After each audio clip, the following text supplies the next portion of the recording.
ఆంధ్రప్రదేశ్ నాలుగోసారి సీఎంగా చంద్రబాబు నాయుడు మళ్ళీ బాధ్యతలు తీసుకున్నారు. సో ఆయన కింద జిఏడి ఉంటుందంటే జనరల్ అడ్మినిస్ట్రేషన్ రెగ్యులర్గా సీఎం కిందే ఉంటుంది.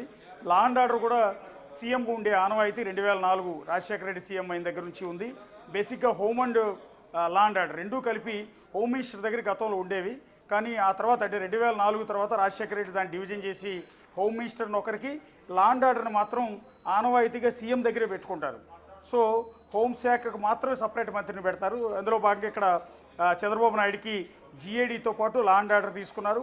అలాగే public enterprises and all other portfolios not allocated to ministers, అంటే ఏ మంత్రులకైతే శాఖలు కేటాయించకుండా ఖాళీగా ఉంటాయో ఆ శాఖలన్నిటికీ కూడా ముఖ్యమంత్రి మంత్రిగా వ్యవహరిస్తారు అనేది అక్కడ క్లియర్గా మెన్షన్ చేశారు. రెండోది, అందరూ ఎక్స్పెక్ట్ చేసింది, జనసేన పార్టీ నేతలు ఎక్కువగా కోరుకున్నది పవన్ కళ్యాణ్ని డిప్యూటీ సీఎంగా చూడాలని. ఇందులో భాగంగా ఇక్కడ డిప్యూటీ సీఎంగా పవన్ కళ్యాణ్ ఉండబోతున్నారు. సో ఆల్రెడీ ఇప్పటికే ప్రమాణం కూడా చేశారు. గతంలో అంటే జగన్ సర్కార్లో 5 డిప్యూటీ సీఎంలు ఉన్నారు. కానీ చంద్రబాబు సర్కార్లో కేవలం ఒకే ఒక డిప్యూటీ సీఎంని పెట్టారు. అది కూడా కొణిదెల పవన్ కళ్యాణ్ని డిప్యూటీ సీఎంగా, అంటే చంద్రబాబు నాయుడు తర్వాతి స్థానాన్ని ఇక్కడ పవన్ కళ్యాణ్కి ఇచ్చినట్టుగా తెలుస్తుంది. ఆయనకి డిప్యూటీ సీఎంతో పాటు పంచాయతీరాజ్ శాఖ, ఇది గతంలో 2014-19 మధ్య నారా లోకేష్ కింద ఉండేది పంచాయతీ శాఖ అనేది. అట్లాగే rural development and rural water supply, గ్రామీణాభివృద్ధి గ్రామీణ నీటిపారుదల, ఈ 2 శాఖలు కూడా ఆయనకే ఇచ్చారు. అట్లాగే environment, forest, science and technology, చాలా కీలకమైన శాఖలన్నింటినీ కూడా పవన్ కళ్యాణ్కి అంటే డిప్యూటీ సీఎంకి కేటాయించడం జరిగింది. ఇందులో కీలకమైంది పంచాయతీ రాజ్. రాష్ట్రం మొత్తం గ్రామీణ ప్రాంతాల మొత్తానికి సంబంధించి ఆయన చేతుల్లోనే ఉండబోతున్నాయి. ఆయా గ్రామాల అభివృద్ధి మొత్తం కూడా పవన్ కళ్యాణ్ చేతిలో ఉండబోతుంది. రూరల్ డెవలప్మెంట్ కూడా ఆయన కిందే ఉంది. రూరల్ వాటర్ సప్లై ఆయన కింద ఉంది. ఎన్విరాన్మెంటల్ అంటే పర్యావరణానికి సంబంధించిన ఆ శాఖను కూడా పవన్ కళ్యాణ్కి ఇచ్చారు. అట్లాగే ఫారెస్ట్ మినిస్ట్రీ అంటే సపరేట్ మంత్రి ఉండేవారు. ఇంతకుముందు కూడా జగన్ సర్కార్లో పెద్దిరెడ్డి రామచంద్రారెడ్డి అటవీ శాఖ మంత్రిగా విధులు నిర్వహించారు. అంతకుముందు కిరణ్ కుమార్ రెడ్డి ఉన్నప్పుడు కూడా ఆయన అటవీ శాఖ మంత్రిగానే బాధ్యతలు చేపట్టిన పరిస్థితి ఉంటుంది. సో ఫారెస్ట్కి ఆనవాయితీగా అది ఏ ప్రభుత్వంలో అయినా, ఇటు తెలంగాణ ప్రభుత్వం అయినా ఆంధ్రాలో అయినా ఫారెస్ట్కి సపరేట్ మంత్రి ఉంటారు. కానీ అలా కాదని ఇప్పుడు పంచాయతీరాజ్ రూరల్ డెవలప్మెంట్తో పాటు ఫారెస్ట్ మంత్రిత్వ శాఖను కూడా పవన్ కళ్యాణ్కి ఇవ్వడం అనేది జరిగింది. సైన్స్ అండ్ టెక్నాలజీ కూడా ఆయన కింద ఉంది. దాదాపు చాలా కీలకమైంది Panchayati Raj, rural development, rural water supply, environment, forest, science and technology ఇవన్నీ కూడా పవన్ కళ్యాణ్ కింద ఉండబోతున్నాయి. ఇక Nara Lokesh human resources development and IT, electronics, communications, RTG ఇవన్నీ కూడా తీసుకున్నారు. గతంలో నారా లోకేష్ కింద అంటే 2014-2019 మధ్య ఎమ్మెల్సీగా బాధ్యతలు చేపట్టి ఆ తర్వాత ఆయన పంచాయతీరాజ్ శాఖ మంత్రిగాను అండ్ ఐటీ శాఖ మంత్రిగా 2 బాధ్యతలు కూడా నిర్వహించారు. కానీ ఇప్పుడు పంచాయతీరాజ్ని పవన్ కళ్యాణ్కి ఇచ్చి ఐటీ శాఖని అండ్ హ్యూమన్ రిసోర్సెస్ డెవలప్మెంట్ని రెండింటిని కూడా నారా లోకేష్ తన దగ్గరకు ఉండవున్నారు. ఎందుకంటే గతంలో కూడా ఐటీ శాఖ మంత్రిగా ఆంధ్రప్రదేశ్కి అనేక ఐటీ కంపెనీలు తీసుకొచ్చిన పరిస్థితి ఉంది కాబట్టి, ఐటీ మీద పట్టుంది కాబట్టి, సో అదే నారా లోకేష్కి మరొకసారి ఐటీ శాఖ మంత్రిగానే బాధ్యతలు ఇవ్వడం అనేది జరిగింది. ఇక కింజరాపు అచ్చెన్నాయుడు అగ్రికల్చర్, వ్యవసాయం అత్యంత కీలకమైన పోస్టు. రైతులకు సంబంధించిన ప్రతి అంశం ఆయన దగ్గరే ఉంటుంది. Cooperation, marketing, animal husbandry, dairy development and fisheries ఇవన్నీ కూడా ఆయన కింద ఉన్నాయి. గతంలో 2014-19 మధ్య సోమిరెడ్డి చంద్రమోహన్ రెడ్డికి ఈ వ్యవసాయ శాఖ ఇవ్వటం జరిగింది. సో లాస్ట్ జగన్ సర్కార్లో ఇదే వ్యవసాయ శాఖని కాకాని గోవర్ధన్ రెడ్డికి ఇవ్వటం అనేది జరిగింది. సో అగ్రికల్చర్ అనేది అత్యంత కీలకం. అంటే సీఎం, డిప్యూటీ సీఎం, ఆ తర్వాత శాఖ కింద మనం ఇక్కడ కింజరాపు అచ్చెన్నాయుడిని చూడాల్సి ఉంటుంది. ఆయన ఆంధ్రప్రదేశ్ తెలుగుదేశం పార్టీ అధ్యక్షుడిగా కూడా ఉన్నారు. ఆయనతో పాటు ఇప్పుడు ఈ అగ్రికల్చర్, కోఆపరేషన్, మార్కెటింగ్ శాఖ మంత్రిగా కూడా ఆయనే బాధ్యతలు నిర్వహిస్తారు. యానిమల్ హస్బెండరీ, పశుసంవర్ధక శాఖ కూడా ఆయన నిర్వహిస్తారు. వాస్తవానికి పశుసంవర్ధక శాఖని జగన్ సర్కార్ సీదిరి అప్పలరాజుకి ఇచ్చింది. శ్రీకాకుళానికి సంబంధించిన డాక్టర్ సీదిరి అప్పలరాజుని యానిమల్ హస్బెండరీ మినిస్టర్గా నియమించారు. కానీ ఇప్పుడు ఆ శాఖని సపరేట్ చేయకుండా వ్యవసాయ శాఖ కిందకే తీసుకొచ్చారు. అంటే వ్యవసాయ అనుబంధంగా యానిమల్ హస్బెండరీ ఉండే విధంగా దాన్ని ఇక్కడికి తీసుకురావడం అనేది జరిగింది. డైరీ డెవలప్మెంట్ అండ్ ఫిషరీస్ ఇవన్నీ కూడా యానిమల్ హస్బెండరీ కిందే వస్తాయి. సో అవన్నీ కూడా మళ్ళీ ఇంక్లూడింగ్ వ్యవసాయ శాఖతో లింకప్ చేసి కింజరాపు అచ్చెన్నాయుడికి ఇచ్చారు. ఇక 2 Kollu Ravindra mines and geology and excise. So గతంలో కూడా కొల్లు రవీంద్ర 2014-2019 మధ్య కూడా ఆయన కీలకమైన బాధ్యతలు నిర్వహించడం జరిగింది. సో ఈసారి అంటే గతంలో ఎక్సైజ్ శాఖను వేరే ఒకరు నిర్వహించడం జరిగింది. ఆయన కొవ్వూరు నుంచి గెలిచిన ఎమ్మెల్యేకి గతంలో ఎక్సైజ్ శాఖ మంత్రిగా బాధ్యతలు అప్పచెప్పారు జవహర్కి. సో జవహర్ ఎక్సైజ్ బాధ్యతలు గతంలో నిర్వహించారు. ఇప్పుడు కొల్లు రవీంద్రకి ఎక్సైజ్ శాఖ మంత్రిగా ఇవ్వటం అనేది జరిగింది. మైన్స్ అండ్ జియాలజీ కూడా ఆయనకి అంటే గనుల శాఖ కూడా చాలా కీలకం. ప్రస్తుత ఇంతకుముందు వరకు ఉన్న జగన్ సర్కార్లో మైన్స్ శాఖని పెద్దిరెడ్డి రామచంద్రారెడ్డి నిర్వహించారు. సో తర్వాత నాదెళ్ల మనోహర్ ప్రస్తుతం జనసేన పార్టీ నుంచి రెండో మంత్రి, పవన్ కళ్యాణ్ తర్వాత రెండో మంత్రి. ఆ పార్టీలో నెంబర్ 2గా ఉన్న నాదెళ్ల మనోహర్కి food and civil supplies, consumer affairs, food and civil supplies ఇది కూడా చాలా కీలకమైంది. పౌర సరఫరాల శాఖ, ఇంటింటికి రేషన్ బియ్యం సప్లైతో పాటు అనేక అంశాలు, పేదలకు సంబంధించిన ప్రతి అంశం కూడా ముడిపడి ఉండే శాఖ నాదెళ్ల మనోహర్ అప్పచేయడం జరిగింది. గతంలో జగన్ సర్కార్లో ఇదే ఫుడ్ అండ్ సివిల్ సప్లైస్ మొదటి 2.5 ఏళ్ళు కొడాలి నాని నిర్వహించారు. తర్వాత 2.5 ఏళ్ళు అంటే గవర్నమెంట్ పడిపోయే వరకు కారుమూరి నాగేశ్వరరావు ఆ బాధ్యతను చేపట్టారు. అత్యంత కీలకమైన శాఖ. దాన్ని జేఎస్పీకి అంటే జనసేన పార్టీకి కేటాయించడం అనేది జరిగింది. Ponguru Narayana municipal administration and urban development 2014-19 మధ్య కూడా ఆయన ఎమ్మెల్యేగా గెలవకపోయినా ఎమ్మెల్సీగా బాధ్యతలు చేపట్టి మంత్రి అయ్యారు. సో అప్పుడు కూడా ఆయనకి గతంలో అంటే 2014-19 మధ్య కూడా 5 ఏళ్ల పాటు ఆయన మున్సిపల్ అడ్మినిస్ట్రేషన్ని అప్పగించడం జరిగింది. అర్బన్ డెవలప్మెంట్ కూడా ఆయన కిందే ఉండేది. సో అదే శాఖని గతంలో 5 ఏళ్ల పాటు నిర్వహించిన అదే శాఖని మళ్ళీ నారాయణకి అప్పగించడం జరిగింది. రాష్ట్రంలో ఉన్న మున్సిపాలిటీలు మొత్తం కూడా మున్సిపాలిటీల డెవలప్మెంట్ అంతా కూడా నారాయణ చేతుల్లో ఉంటాయి. దీనితో పాటు అత్యంత కీలకమైనది ఏంటంటే రాజధాని అమరావతి సిఆర్డీఏ ఏదైతే ఉందో సిఆర్డీఏ కూడా నారాయణ కిందకే వస్తుంది. గతంలో కూడా ఆయన సిఆర్డీఏ మంత్రి అనేవాళ్ళు మున్సిపల్ శాఖ మంత్రి కంటే కూడా.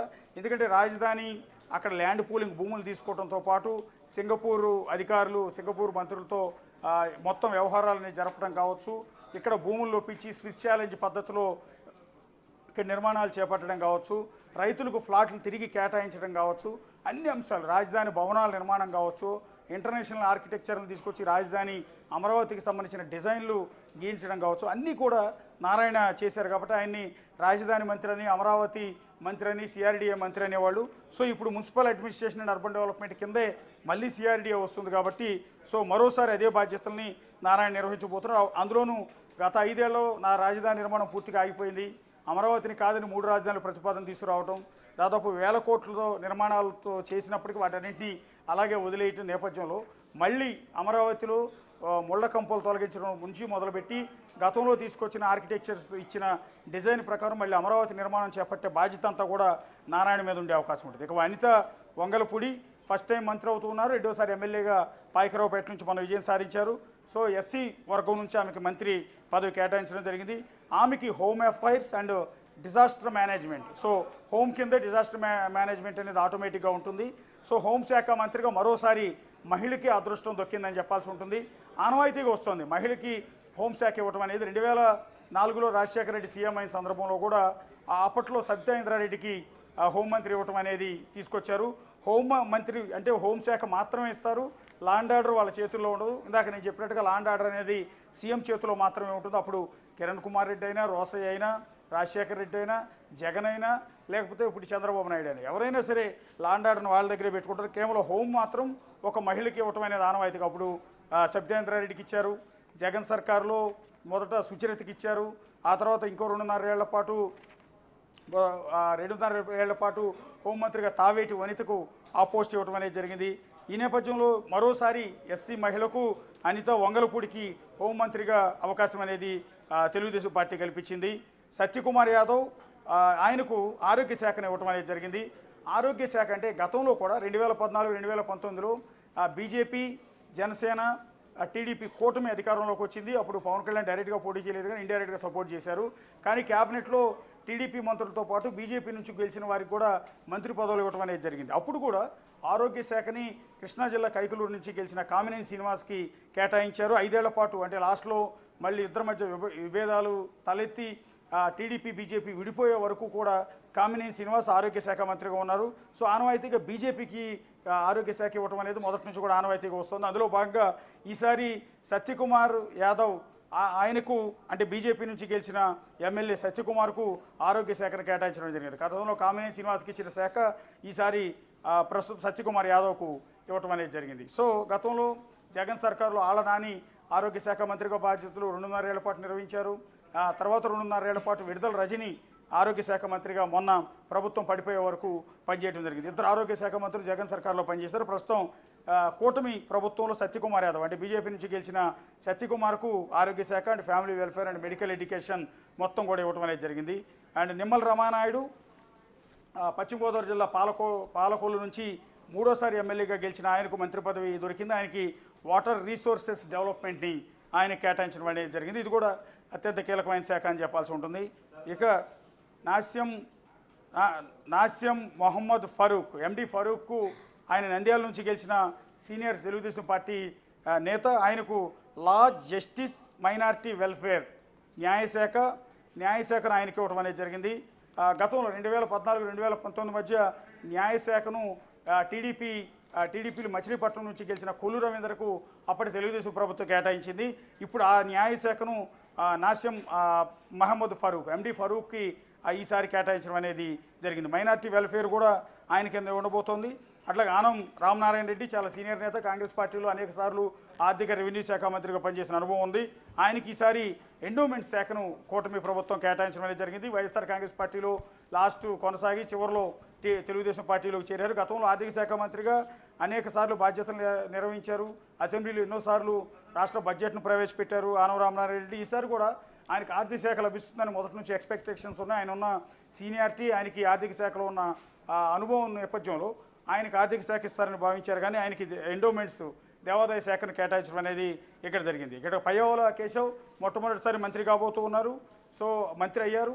సో ఉరవకొండ అనంతపురం జిల్లా ఉరవకొండ నుంచి గెలిచిన పయ్యవోల కేశవ్ ఆర్థిక శాఖను కేటాయించడం జరిగింది. ఇక్కడ గతంలో ఆర్థిక శాఖ మంత్రిగా అనేక సార్లు పనిచేసిన ఆనం రామనారాయణ రెడ్డి ఇస్తారనుకుని భావించిన ఫైనాన్స్ ఆర్థిక శాఖని పయ్యవోల కేశవ్ అంటే మొట్టమొదటిసారి మంత్రి అయిన పయ్యవోల కేశవ్కి ఇవ్వడం అనేది జరిగింది. Finance and planning, commercial taxes and legislator మొత్తం అన్నీ కూడా ఆయనకి అసెంబ్లీ నిర్వహణ కావచ్చు, కమర్షియల్ ట్యాక్సెస్ కావచ్చు, ప్లానింగ్ కావచ్చు, ఫైనాన్స్ కావచ్చు, అన్ని అత్యంత కీలకమైన శాఖలన్నింటినీ పయ్యవోల కేశవ్కి ఇవ్వటం అనేది జరిగింది. గతంలో ఆర్థిక శాఖ మంత్రి అంటే జగన్ సర్కారులో ఆర్థిక శాఖ మంత్రిగా బొగ్గన రాజేంద్రనాథ్ రెడ్డి ఆయన అసెంబ్లీలో బడ్జెట్ ప్రవేశపెట్టేవారు. ఆర్థిక శాఖ మంత్రిగా 5 ఏళ్ల పాటు ఆయనే కొనసాగారు.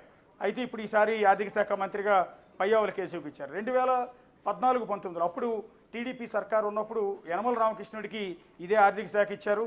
ఇప్పుడు ఆర్థిక శాఖ యనమల రామకృష్ణుడు ప్రస్తుతం ఆయన ఎక్కడ కూడా ఆయన కుమార్తె ఎమ్మెల్యేగా గెలిచారు తప్ప ఆయన ప్రత్యక్ష రాజకీయాల్లో లేరు.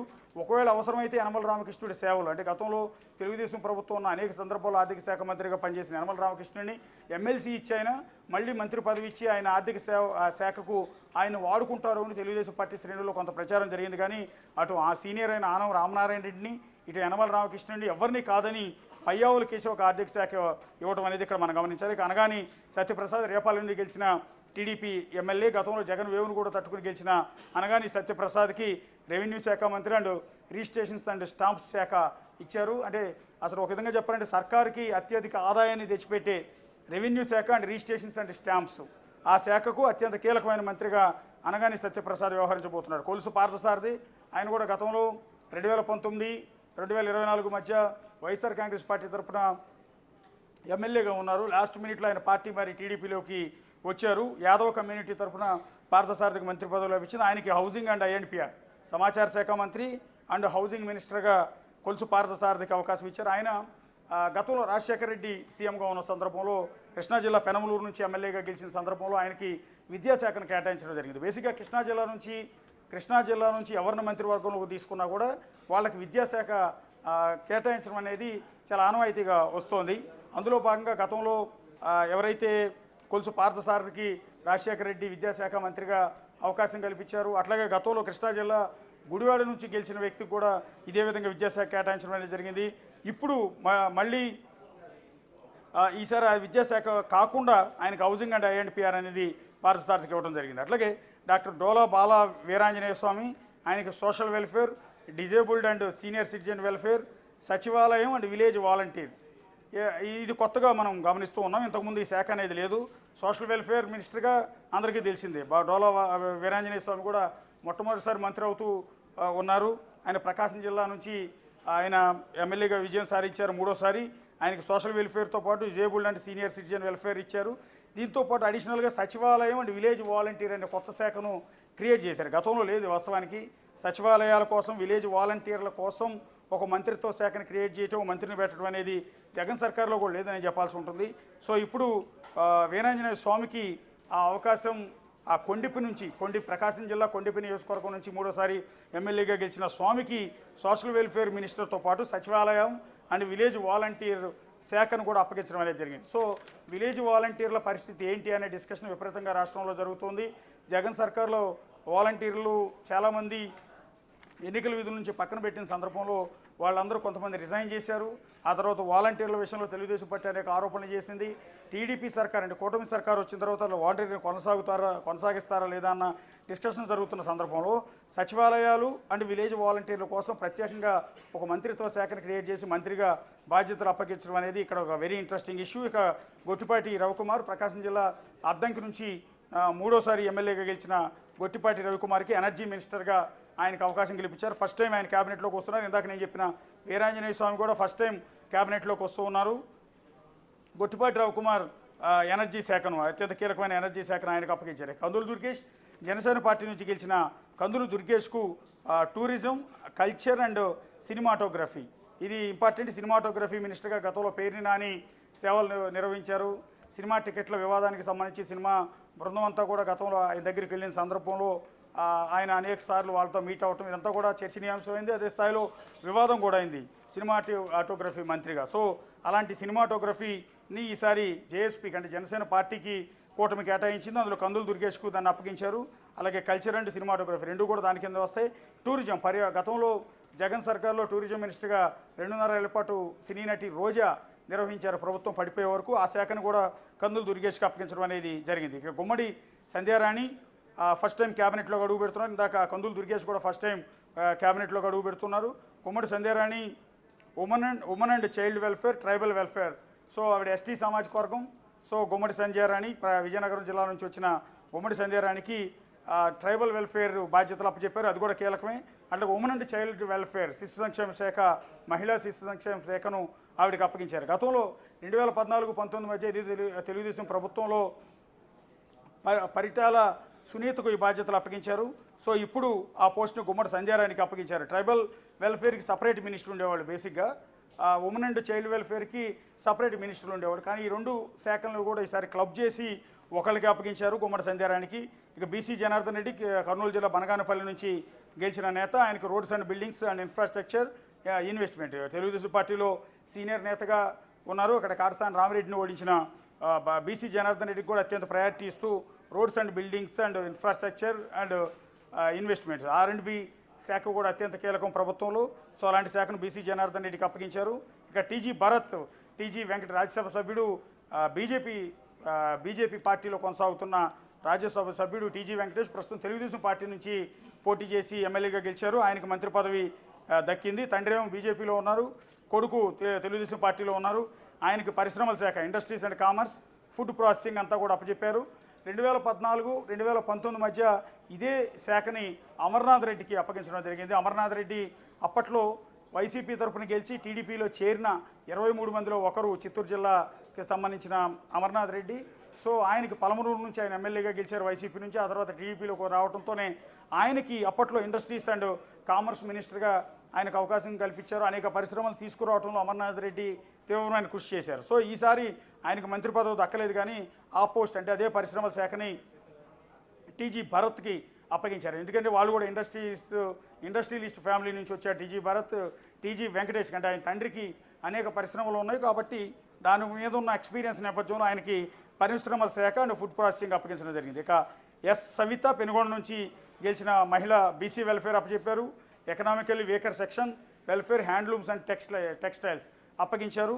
సో బీసీ వెల్ఫేర్ అనేది గతంలో 2014-2019 టీడీపీ ప్రభుత్వం ఉన్న సందర్భంలో అప్పట్లో అచ్చెన్నాయుడికి బీసీ వెల్ఫేర్ అండ్ కార్మిక శాఖ రెండు కూడా ఇవ్వటం అనేది జరిగింది.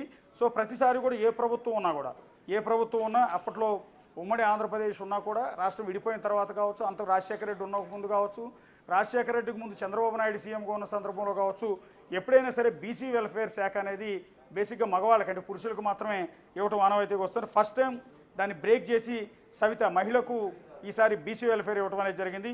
ఎకనామికల్లీ వీకర్ సెక్షన్ ఆవిడకి అప్పగించారు. హ్యాండ్లూమ్స్ అండ్ టెక్స్టైల్స్ కూడా ఆవిడకి అప్పగించారు. ఇక వాసంశెట్టి సుభాష్ రామచంద్రాపురం నుంచి గెలిచిన ఆయన ఫస్ట్ టైం క్యాబినెట్లో అడుగుపెడుతున్నారు. ఇందాక నేను చెప్పిన టీజీ భరత్ అండ్ సవిత వీళ్ళందరూ కూడా క్యాబినెట్లో ఫస్ట్ టైం అడుగు పెడుతూ ఉన్నారు. So Vasamsetti Subhash labour and factories, boilers, insurance, medical services labour మినిస్టర్గా అంటే కార్మిక శాఖ మంత్రిగా వాసంశెట్టి సుభాష్కి అప్పగించారు.